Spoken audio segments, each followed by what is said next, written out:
Stakeholders made the submission at the second day of the Oil Trading and Logistics OTL 2024 Expo and 18th edition of Africa Downstream Energy Week holding in Lagos.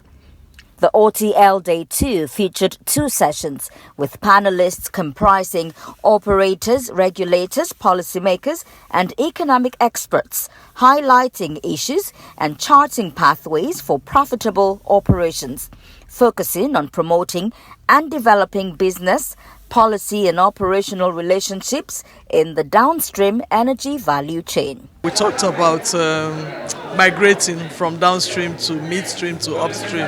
I think for me that was key. So that's one of the highlights of the station. And then of course the different sources of energy now. It's no longer just petrol because now we have the regulation and people are still grieving from no subsidy. But the reality is that it is good for Nigeria because now we have a lot more resources to channel into other productive sectors. As an industry, we're almost on the verge of almost like a new world where we're going in.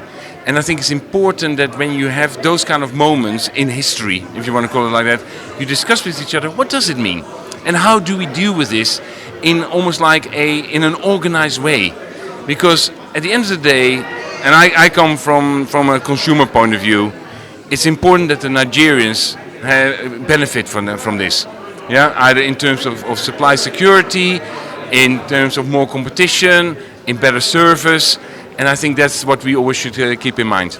Panelists looked at the risks and rewards in the fuel market, its supply, pricing, and operational contentions. They also debunked myths and realities in refining operations and petroleum value chain dynamics. If we're going to look for funding, the investors need to know that we have the feedstock in order to refine, because if we don't have the feedstock, what do we refine? How do they get their investment back? Nigeria does not really have much feedstock.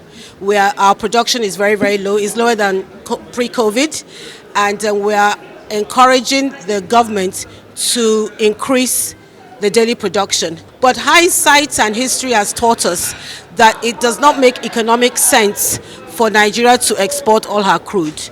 We have to get intentionally into refining.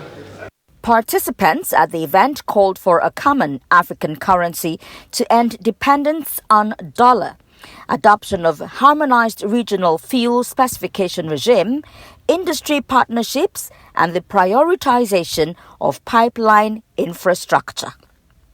Fadishola Shotingwa, Arise News.